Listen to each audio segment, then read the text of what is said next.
Buenas tardes. Hola, buenas tardes a todos. ¿Cómo andan? Bueno, vamos a esperar unos minutos más para que se sigan conectando. Estamos viendo que la gente está entrando justo en este momento. Como verán, no es el mejor día para hablar. No estoy en mis mejores condiciones para hablar. Estoy un poco afónico, un poco bastante, pero bueno, vamos a continuar a cumplir con el evento que estaba hoy pactado. Aguardamos unos minutos más para que la gente pueda seguir entrando, que ahora que estamos más en tiempos nuevamente de presencialidad, la gente tarda un poco más, está viajando, el tráfico y demás. La verdad que en virtualidad era mucho más fácil este tipo de eventos así virtuales, pero, pero bueno, el resultado es bueno igual. Si quieren, puedo irme presentando y comentarles que desde el sector de la climatización, el tema de emisiones es un sector que cada vez crece más en auge, en preocupaciones, y el tema de la importancia del rol en el sector, de su importancia del rol en el cambio climático, va haciendo que los tomadores de decisiones en este sector estén mirando cómo disminuir las emisiones del sector los próximos años, y es por eso que con ASHRAE quisimos preparar este seminario orientado un poco a hablar de cómo son las emisiones del sector, cómo están las proyecciones de Argentina ya respecto de algunos aumentos de temperatura que se observaron los últimos 50 años. Y también queríamos hablar y comentarles un poco del efecto de islas frías y cálidas, que es el efecto de isla urbana de calor en el país, como para que todas estas consideraciones entren a la hora de pensar el nuevo diseño de los equipos que van a seguir evolucionando la climatización durante las próximas décadas.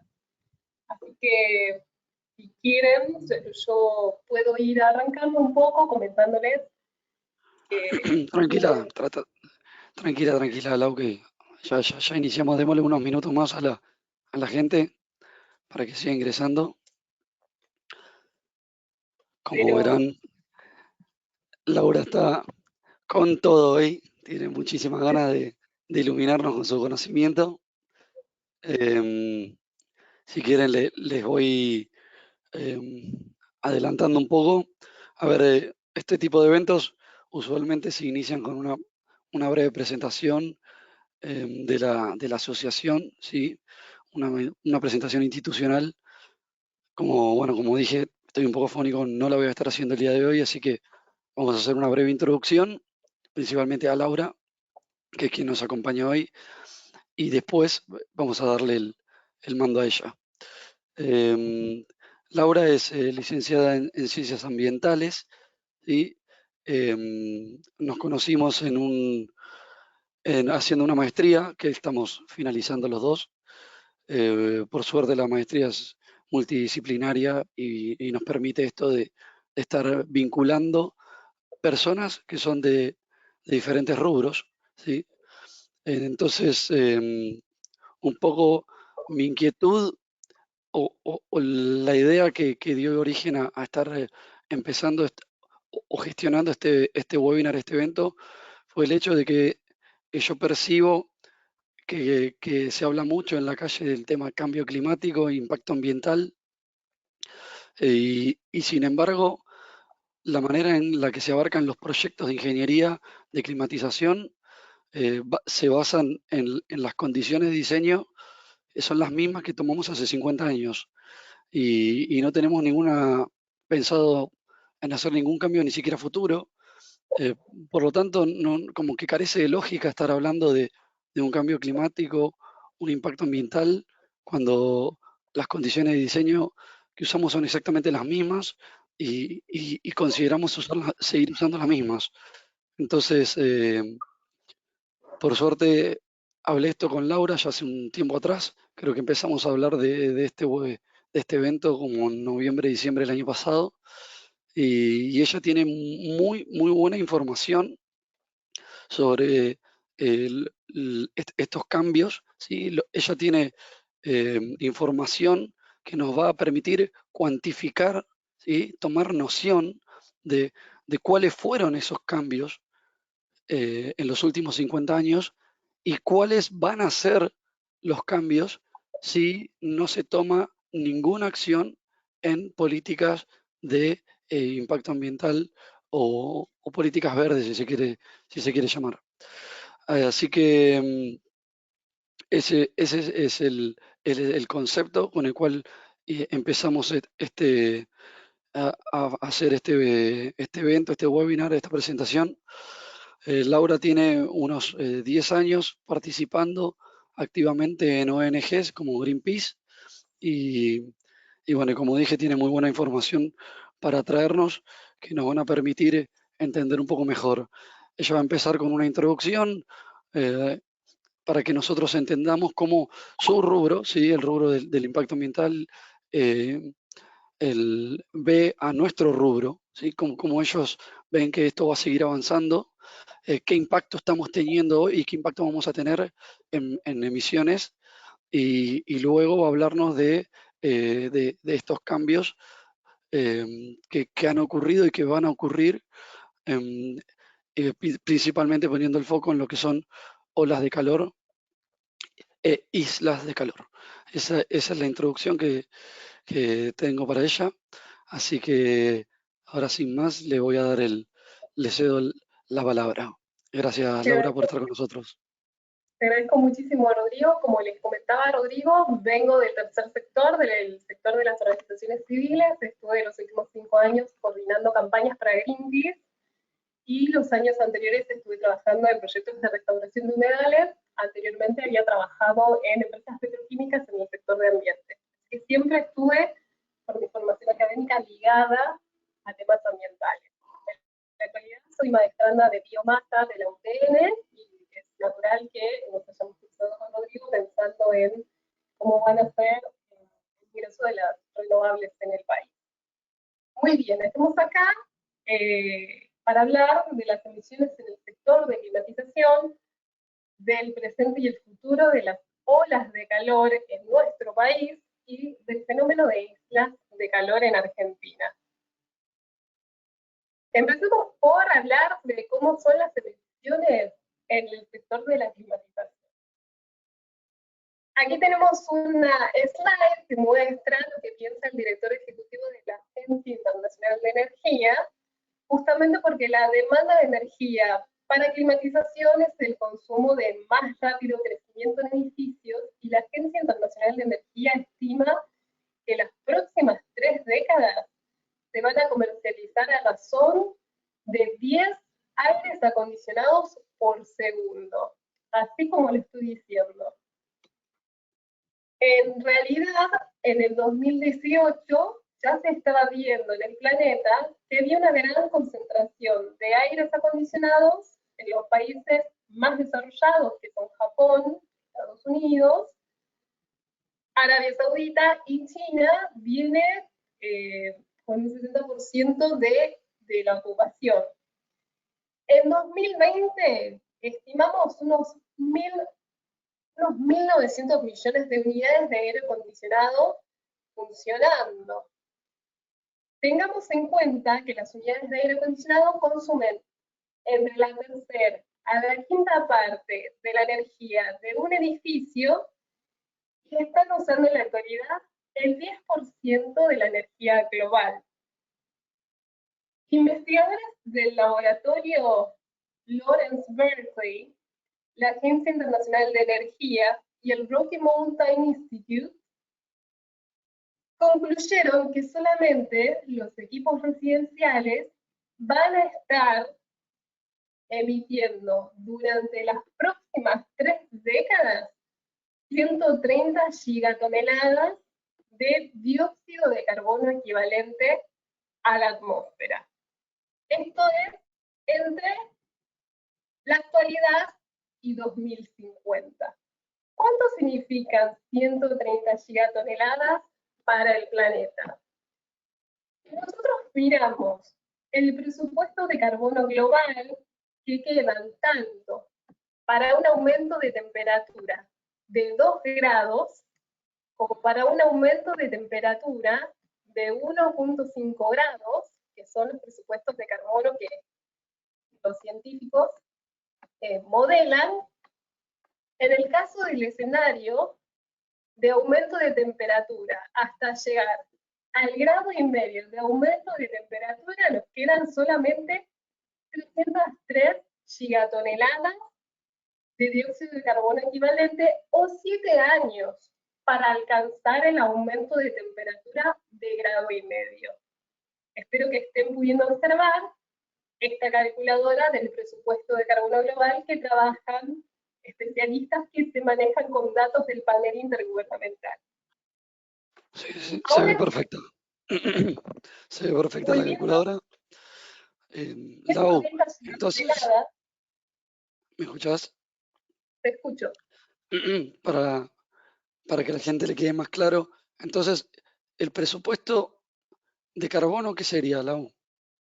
El presupuesto de carbono es el espacio de emisiones restantes hasta que el mundo alcance un aumento de temperatura de 1,5 grados o 2 grados centígrados. En la actualidad, nosotros ya alcanzamos 1,1 grados de aumento de temperatura y son los efectos del cambio climático que estamos viendo con este aumento de 1,1 grados. Pero el presupuesto de carbono se refiere tanto al aumento de 4 décimas de grado más como al aumento de 2 grados. Está viendo que se rompen muchos umbrales fundamentales de la naturaleza, alcanzando el 1,5 grados de aumento de temperatura. Excelente. ¿Cuál, desde el punto de vista del planeta, se espera reducir y limitar el aumento a 1,5 grados? Ahora bien, teniendo proyecciones del aumento de stock de acondicionadores durante las próximas 3 décadas, las proyecciones indican que, si ustedes pueden ver, cerca del 2020 ya estaban en 1.900 millones de unidades de equipos de aire acondicionado, y hacia el 2050 nos dirigimos hacia las 5.500 millones de unidades. Se va a triplicar el consumo de equipos y con ello se esperan tener consumos energéticos cercanos a los 6.200 teravatios hora. Esto implica muchísimas emisiones y esta demanda energética está principalmente liderada por la región de Asia-Pacífico, donde mucha de su población está migrando a zonas urbanas, donde es necesario el uso de acondicionadores por las altas temperaturas. Muchas gracias por ese dato, Lau. La verdad que todos los que estamos acá presentes y somos del rubro del aire acondicionado, ya estamos abrumados por la cantidad de aire acondicionados que se venden y el dato que nos traes es que lo que vemos ahora es poco respecto a lo que se viene, ¿no? Impresionante. De hecho, claro, va a ser el factor ante el aumento de demanda eléctrica más alto el acondicionador de aire. Va a ocupar el 37% de la demanda hasta el 2050. Es un montón de la demanda, va a estar liderando la demanda energética. Tenemos los que participamos de esto, tenemos una gran responsabilidad de que justamente esos equipos que vendamos sean eficientes y afilar el lápiz al momento de hacer los proyectos y que esto no sea un derroche, ¿no? Que sea lo justo y necesario. Así es. Como los factores de incidencia principales de la climatización para el calentamiento global son principalmente las propiedades de los gases del Global Warming Potential, que es la capacidad que tiene el gas para retener el calor en la atmósfera, que está sumamente ligada a la vida media del gas en la atmósfera, y no todos los gases tienen la capacidad de absorber la radiación infrarroja de la misma manera. Cuanto más alto es el potencial de calentamiento global de un gas, que también se llama Global Warming Potential, es mayor su capacidad de retención de calor en la atmósfera. Se considera que un refrigerante, para ser carbono neutral, quiere decir que no demande más emisiones, tendría que ser inferior a 5. Eso es una larga evolución de la refrigeración, todavía estamos lejos de eso. Pero tengamos en cuenta que las emisiones del consumo y las emisiones propias de los refrigerantes son fundamentales en la triada del calentamiento a través del sector. Ahora bien, el sector está emprendiendo acciones para acelerar la disminución de sus emisiones, ¿sí? Los sectores se están centrando en la investigación y el desarrollo para obtener refrigerantes con bajo potencial de calentamiento global. En la actualidad, todos los equipos de climatización que compramos en nuestros domicilios vienen con el refrigerante R410A, y dentro de la evolución de los fluidos refrigerantes es exactamente la parte media de la línea de evolución de los refrigerantes.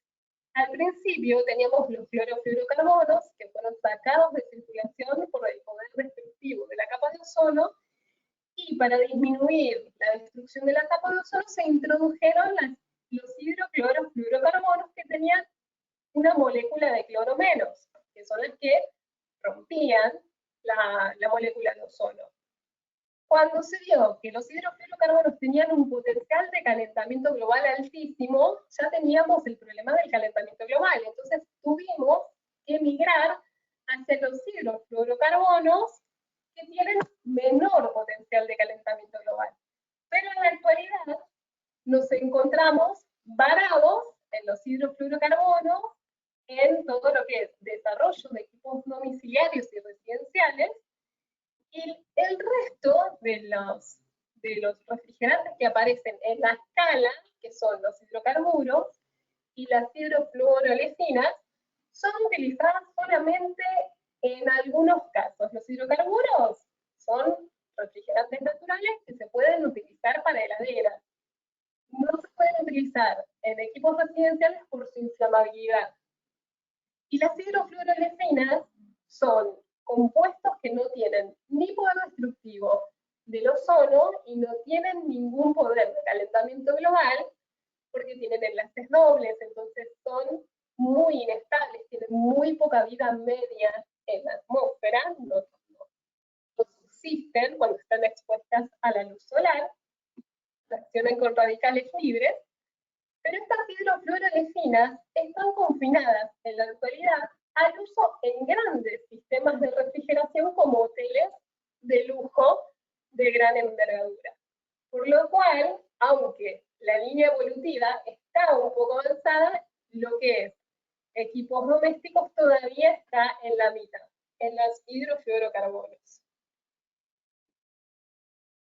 Sin embargo, reemplazar los refrigerantes a través de refrigerantes respetuosos con el clima y aumentar la eficiencia son los grandes objetivos del sector de la climatización. Algunas reducciones que la Agencia Internacional de Energía estima son del orden de 460 megatoneladas de dióxido de carbono equivalente en las próximas 4 décadas. ¿Cuánto equivale eso? Y eso es aproximadamente lo que emite un país como Argentina, o un poco más de lo que emite en un año un país de nuestra envergadura, para que se den un poco cuenta de lo que se puede llegar de una estimación de una reducción posible aumentando la eficiencia. Sin embargo, pueden alcanzarse números mucho más altos. En realidad, el compromiso de Biarritz, que se firmó en Francia en 2019, es un esfuerzo para que en todo el planeta se coordine una eficiencia energética mejor en todos los equipos. La duplicación reduciría la necesidad de disponer de 1.300 gigawatts adicionales de energía, y esos 1.300 gigawatts adicionales de energía son los que en el 2018, por ejemplo, utilizaban China e India en carbón para generar su electricidad. Eso incluso podría llegar a suponer una disminución de cerca de 2.9 billones de dólares solamente en costos de generación, transmisión y distribución de esa energía que no se estaría generando. Así que el compromiso de Biarritz está formalmente asignado al sector junto con la enmienda de Kigali. La enmienda de Kigali es una enmienda al Protocolo de Montreal.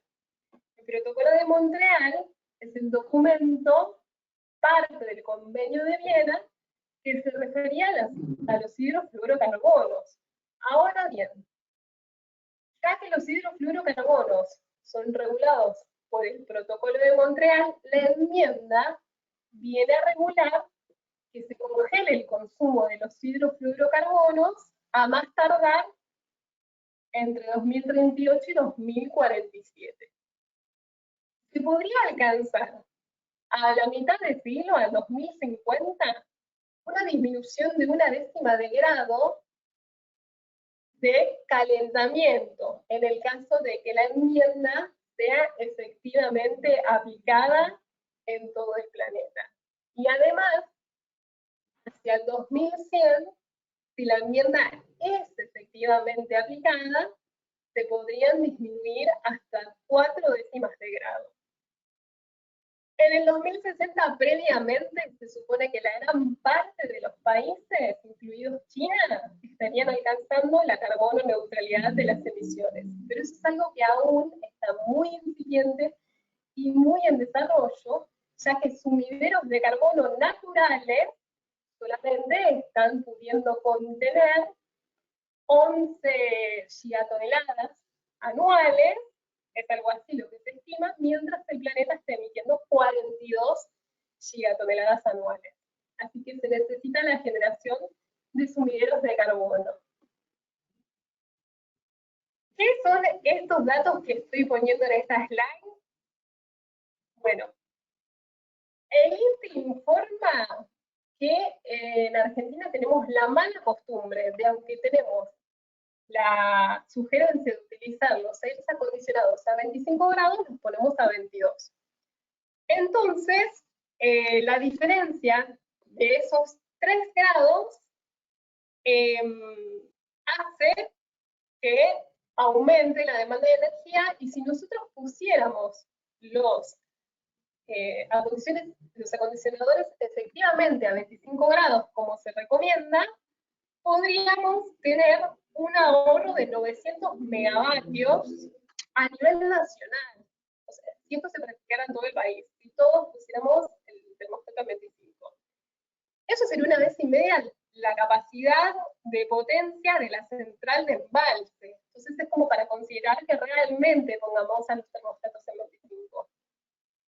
CAMESA, por otro lado, nos informa que por cada megavatio hora generado se emiten de 0,3 a 0,4 toneladas de dióxido de carbono en la generación de la energía. Y un estudio que realizó una licenciada de la Facultad de Agronomía, que es el análisis comparativo de la matriz energética argentina, su impacto ambiental y los controles de demanda de la electricidad, así se llama el estudio, la autora observó que en un día de calor, por cada grado centígrado de variación de la temperatura del termostato del aire acondicionado, el consumo se puede modificar entre 40 a 126 vatios. Y por cada grado de variación en el termostato se pueden emitir hasta 50 gramos hora de dióxido de carbono equivalente. Entonces tenemos que pensar que por cada grado de variación, esa es la emisión que puede significar la variación de termostato. No podemos olvidarnos, en el caso de consumo energético, por otro lado, que en el norte y el litoral de nuestro país, solamente el 25% de los hogares accede a una red de gas. Así que tanto para el norte y el litoral vamos a tener mucho más consumo energético, porque lo que es calefacción y climatización depende de aparatos eléctricos para calentar y refrigerar. Ahora bien, hablemos un poco de las olas de calor que están observadas y proyectadas en el país.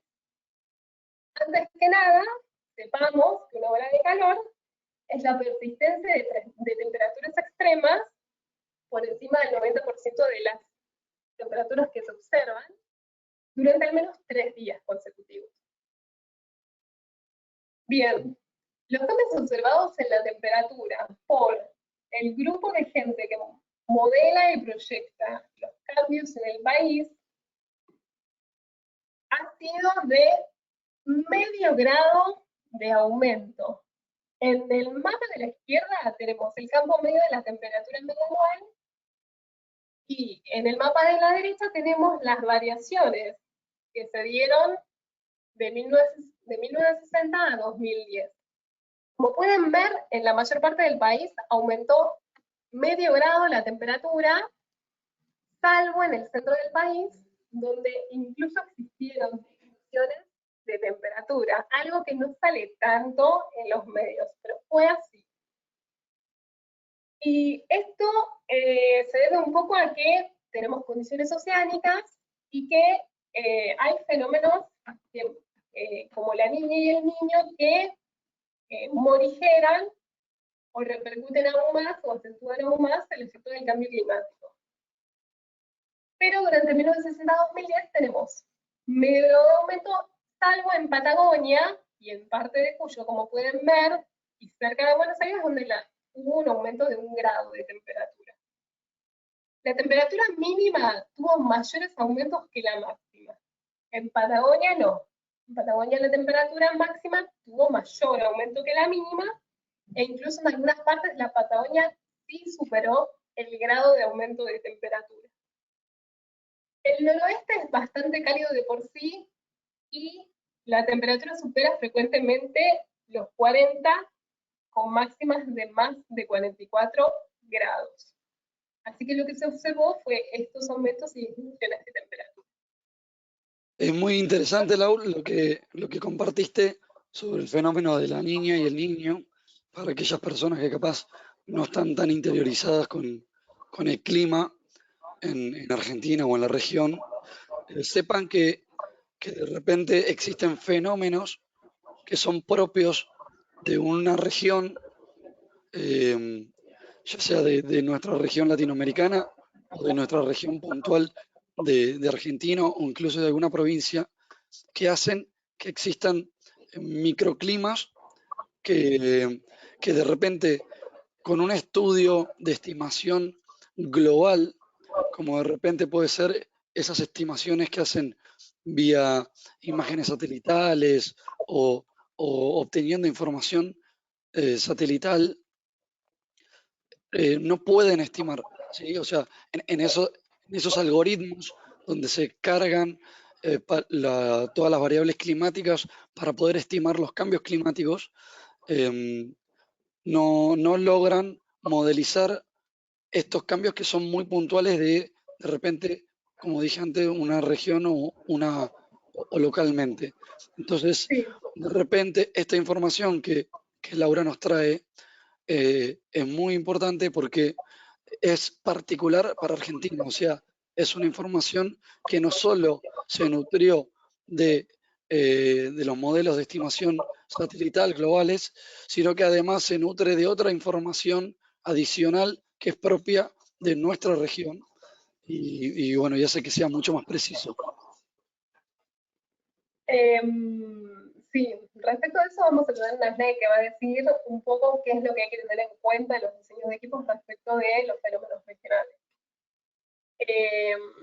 Por ejemplo, las olas de calor son un fenómeno que aumentó su duración en el norte y en el este del país, En el mapa izquierdo se ven los números de días con olas de calor durante los 50 años de 1960 a 2010, y en el mapa de la derecha se ve la variación.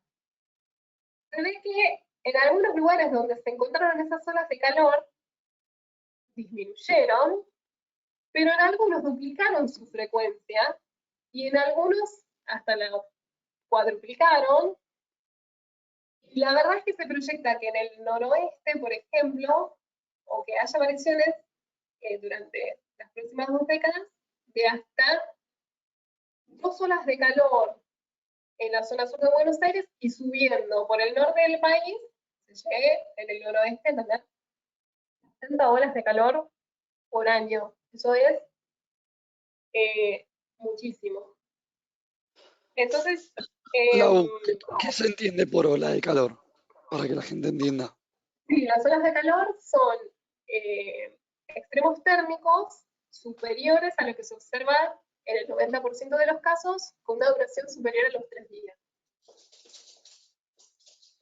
Entonces, las olas de calor aumentaron en el este y en el norte del país consistentemente con el calentamiento que se observó en la temperatura media y mínima en el país, y en la proximidad de Buenos Aires las olas de calor se duplicaron.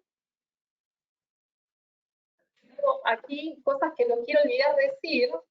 Entonces lo que yo les decía es que las 2 próximas décadas se prevé una variación desde 2 días con olas de calor hasta 60 en el noroeste. Eso es muchísimo.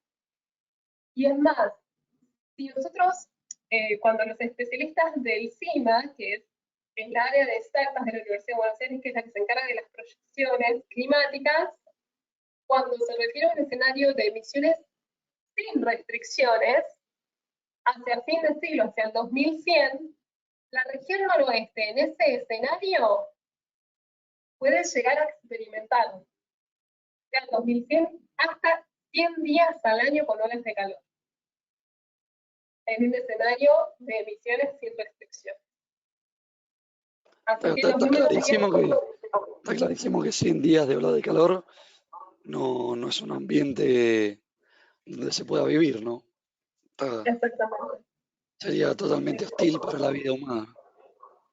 Exactamente.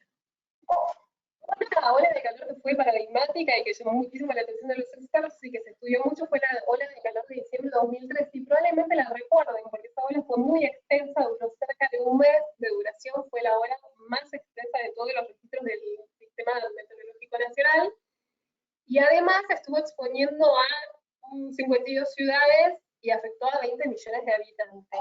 Aunque no se pudo tener un registro de cuántas muertes causó en el país, sí se habían hecho estudios de olas de calor durante los últimos 8 años anteriores para la ciudad de Buenos Aires, y esta ola de calor en particular tuvo 544 decesos más respecto del promedio de los 8 años anteriores en Ciudad de Buenos Aires. Lo que había pasado también era que lo más probable es que la gente, o sea, muchos de ustedes lo recuerden, los equipos, digamos, estaba colapsado todo el sistema energético, justamente porque las líneas de distribución no podían disipar el calor, y el sistema de aires acondicionados había colapsado todo el sistema. Esta ola de calor aumentó 43% las muertes diarias totales. Y es interesante saber que los decesos fueron superiores a todas las inundaciones de las últimas 3 décadas en Argentina. De hecho, este año, en enero del 2022, probablemente aquí no nos dimos cuenta porque no fue tan grave, pero más de 50 ciudades estuvieron expuestas a récords por encima de 40 grados, justamente porque la niña había hecho que se asentara la masa cálida, que es la misma masa cálida que hizo que el Paraná tuviera esta disminución de caudal. Esta masa cálida que ya venimos teniendo hace 2 años, fue la misma que causó las olas de calor de este verano, y tuvimos más de 50 ciudades afectadas por más de 40 grados durante varios días. Yo no sé si lo recuerdan, y aparte estuvimos teniendo algunos incendios en provincias como Córdoba, los incendios de Corrientes, que fueron exacerbados por el fenómeno de la Niña también. Y algo para destacar es que la quinta parte de las muertes por calor en Buenos Aires y Córdoba son atribuibles al cambio climático. Esto es así porque se realizaron estudios y existe en la actualidad la ciencia de la atribución de fenómenos extremos, se modela la ocurrencia, la posibilidad de ocurrencia de ese fenómeno con la concentración de gases de efecto invernadero que existen en la actualidad respecto de si no existieran, y ahí se asigna la probabilidad de ocurrencia de los fenómenos. Ya se sabe para Córdoba y Buenos Aires que la quinta parte de las muertes son atribuibles a las olas de calor. Esto está informado formalmente por nuestro país al panel intergubernamental para el cambio climático y salió en el último informe del Grupo de Trabajo 2, que hizo el informe de adaptación y vulnerabilidad de todos los países del mundo al cambio climático, y salió en febrero de este año. El 28 de febrero de este año se publicó el informe de ese grupo de trabajo. Y ya les digo, contiene las citas de nuestros expertos que se pusieron a estudiar el impacto de las olas de calor, y se sabe que en determinados lugares, por encima de determinados umbrales, la mortandad se dispara. En el caso de Ciudad de Buenos Aires, el umbral de temperaturas por el cual dispara la mortalidad es pasando los 33 grados centígrados. Pueden llegar a morir hasta el doble de personas en un día. Y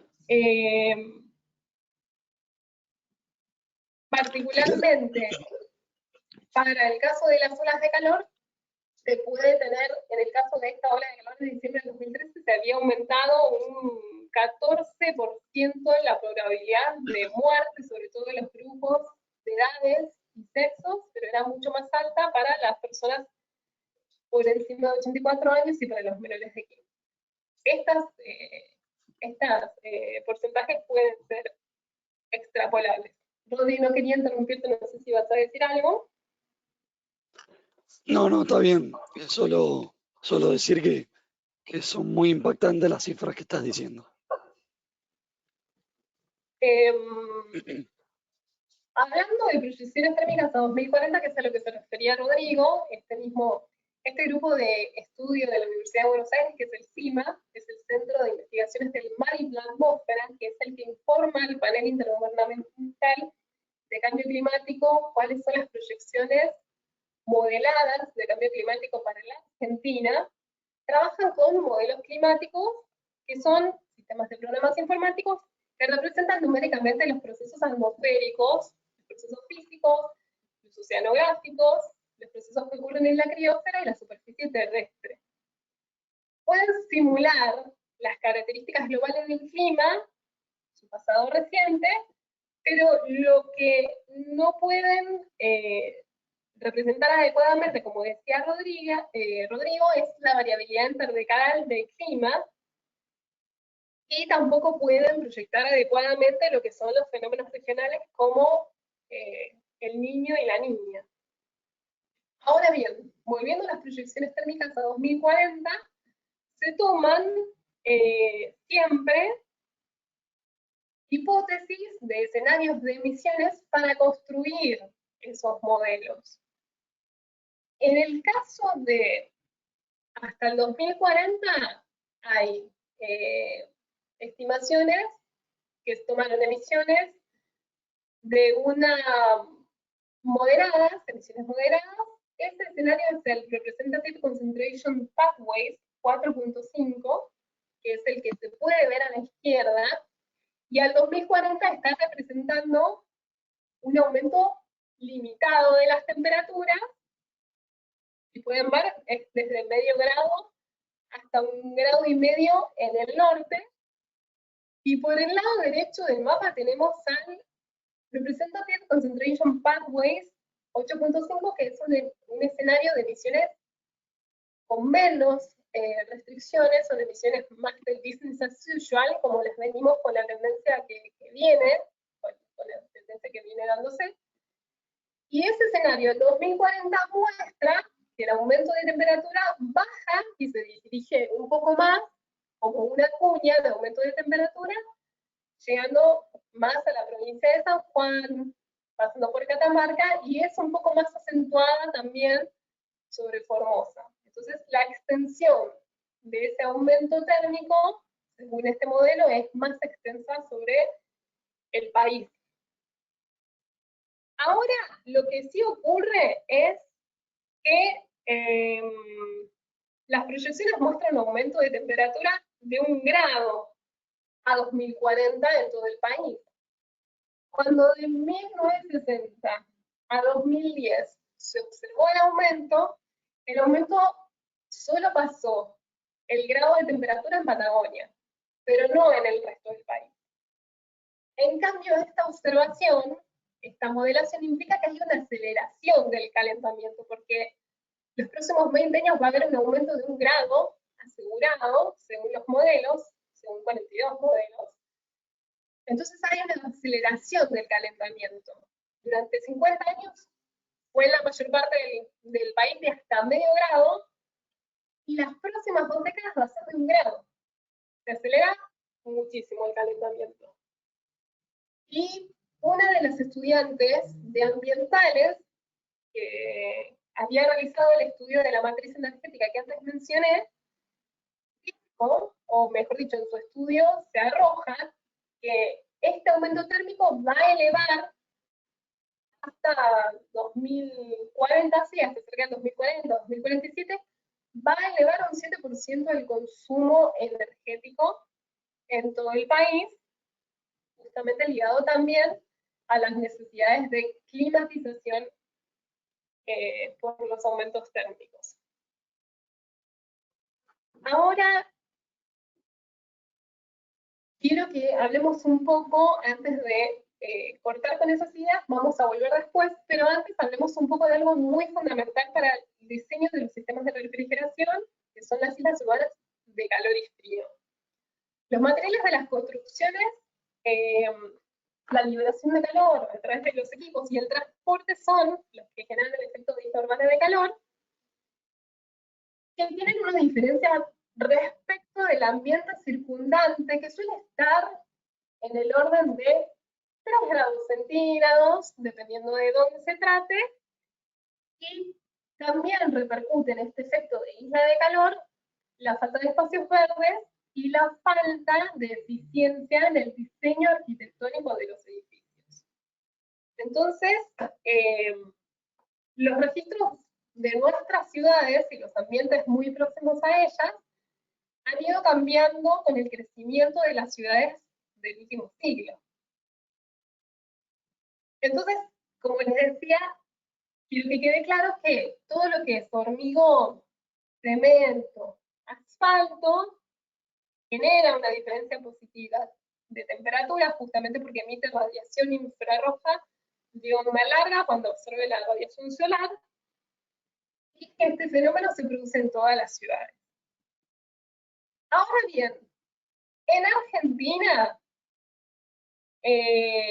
Paula Casadei estudió las 33 ciudades más importantes del país, que son diferentes entre sí, ya sea por precipitaciones, por extensión de la ciudad, por demografía, y encontró que las diferencias de temperatura durante la noche arrojaban un promedio de 1,5 grados de diferencia de temperatura entre la ciudad y su entorno. Mientras que durante el día, la diferencia era de 72 décimas de grado. Llevaba al grado. Esto fue así en la mayor parte de las ciudades, salvo en el centro del país, donde puede observarse, gracias a este trabajo que ella realizó, la existencia de islas frías. Quiere decir que esas ciudades son más frías que el entorno circundante por estar asentadas en lugares como desiertos. Tales fueron el caso de Mendoza y San Rafael, que tuvieron diferencias térmicas de 4.2 grados. Fueron unas diferencias bastante altas. Paula también observó las diferencias entre la proximidad del Paraná como un modulador térmico, porque tomó la ciudad de Resistencia, Chaco y la ciudad de Corrientes, y midiendo las temperaturas de las ciudades anualmente, la temperatura media anual en Resistencia tenía una diferencia de casi 4 grados, tenía 3.79 grados de diferencia, la media anual. En el caso de Corrientes, era de apenas 35 décimas de grado.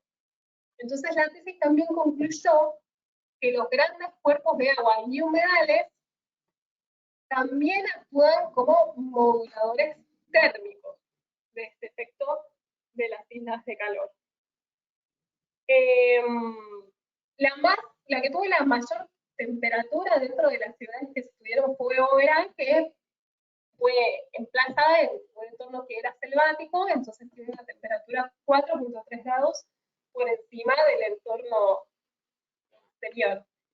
Y algo que es fundamental, que es importante aclarar, es que estas islas urbanas, este fenómeno de isla urbana, es dejado fuera de los modelos de proyección climática, justamente porque pueden hacer que los modelos, o sea, se distorsionen. Entonces, todo lo que son efectos de islas urbanas están fuera de las proyecciones de aumento de temperatura, y en el caso del diseño de los equipos, es fundamental que el efecto de las islas urbanas se contemple para diseñar los equipos.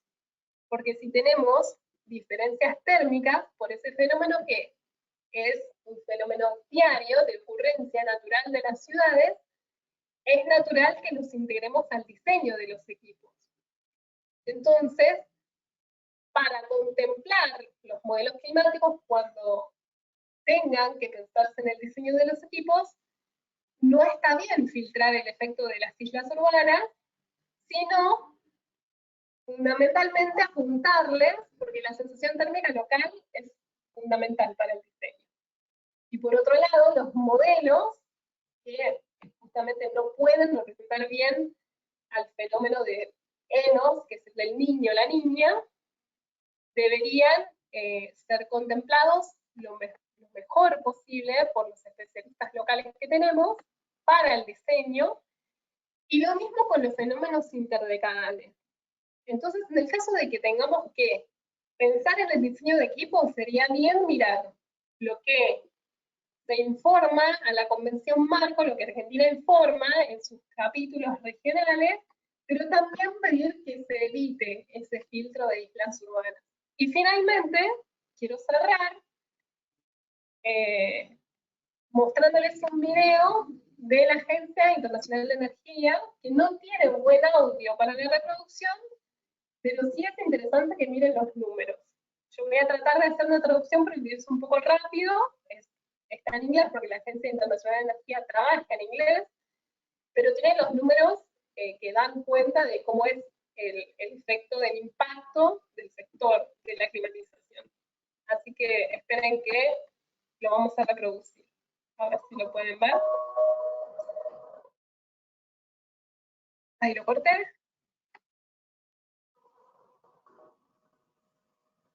La mitad de los acondicionados están en China y Estados Unidos. 500 millones de casas tienen un aire acondicionado. 2.5 millones de personas no lo tienen. Solo un 8% de los 2.8 millones lo tienen. Como Asia Pacífico está creciendo, la gente va a consumir más aires acondicionados y se va a llevar a cerca del 5.5 millones. Acá estima la velocidad de venta de 10 equipos por segundo en las próximas 3 décadas, significando esa intensidad energética de estos países. Y si pudiéramos aumentar la eficiencia de los equipos, no deberíamos disponer de construir nuevas centrales de generación, y eso también significaría recortar las emisiones radicalmente.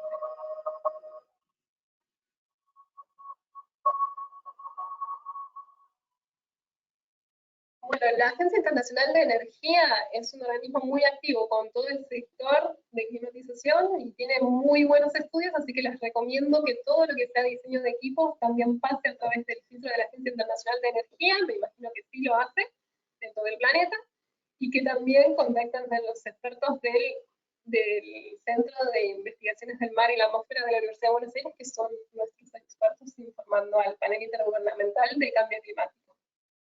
No sé si hay preguntas. Excelente, Lau. La verdad que es muy buena la información que nos trajiste. Muy interesante el hecho de que nos estés indicando de que existen estudios detallando ciudad por ciudad, donde se indica cuánto es la variación de temperatura que hay de la ciudad respecto al medio. Sí, es información muy buena para de repente los proyectistas que hacen justamente los proyectos de climatización, para que lo tengan en cuenta, cuánto es esa temperatura extra que existe en esas ciudades, como así también que nuestro público sepa que existe información que cuantifica cuánto duran esas olas de calor, que muchas veces los que trabajamos en el rubro lo minimizamos y decimos, bueno, no voy a calcular mi instalación para esos 5 o 10 días que hay al año. Sí, esos 5 o 10 días tal vez caigan un fin de semana, capaz sea en pleno enero que la gente está de vacaciones. Capaz de última puedo incluso darle home office a la gente, y sin embargo no son tanto esos 5 o 10 días que decimos a la liviana, sino que son más, y está estudiado, y si no hacemos nada por el medio ambiente van a ser más. Y, y la verdad que está muy bueno el hecho de que nos acerques esta información, que para nosotros es muy importante. Acá la gente me escribe agradecimientos, y es muy interesante la charla que has traído. Aprovechen para hacer preguntas a través del chat. Sí,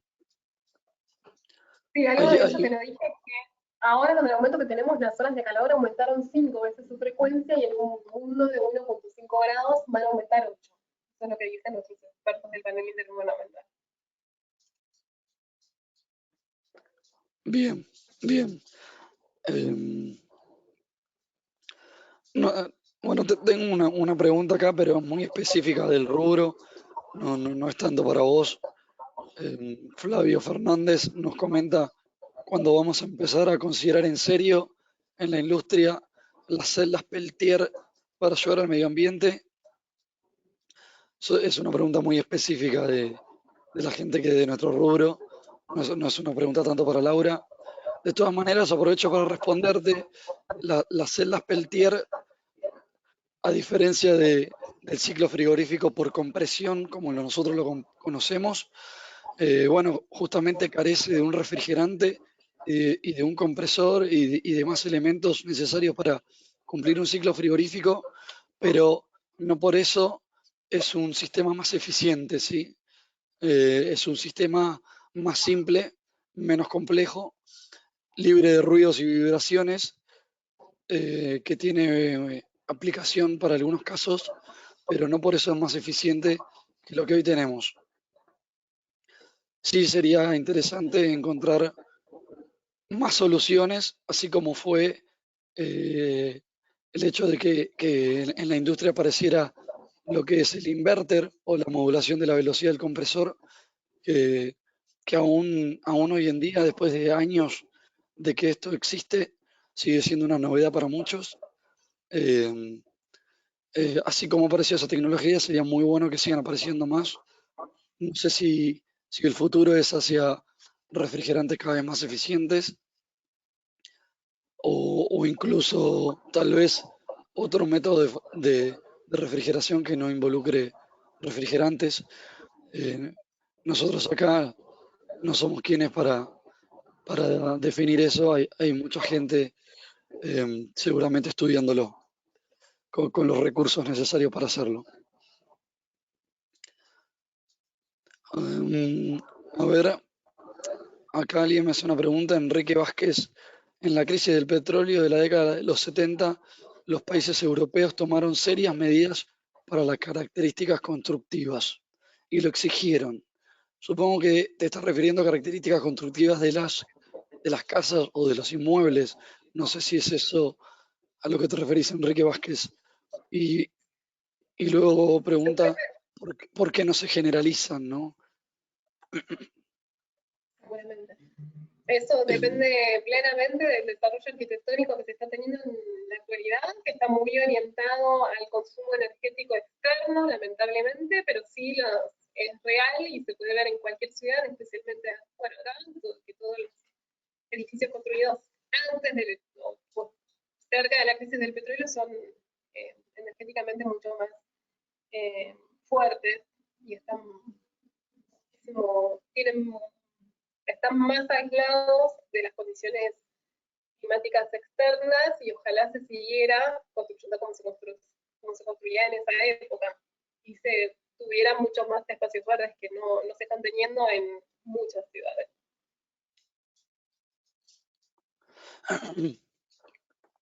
Acá Hernán Aníbal Zavala comenta, es un comentario tal vez muy del rubro, pero lo vamos a compartir igual. Conforme a los datos de cambio climático, ¿sobre qué tabla de temperaturas consensuadas habría que establecer los parámetros de balance térmico para cada zona y o ciudad? Como sabrás, Hernán, en Argentina la práctica del aire acondicionado o la climatización en general no está reglamentada, ¿sí? Si bien empiezan a aparecer algunas reglamentaciones o algunas normativas de IRAM, que está buenísimo que ocurra, realmente nuestra industria no está reglamentada. Por lo tanto, nosotros somos libres de establecer las condiciones de un balance térmico como se nos plazca. Eso es bueno por un lado y malo por otro.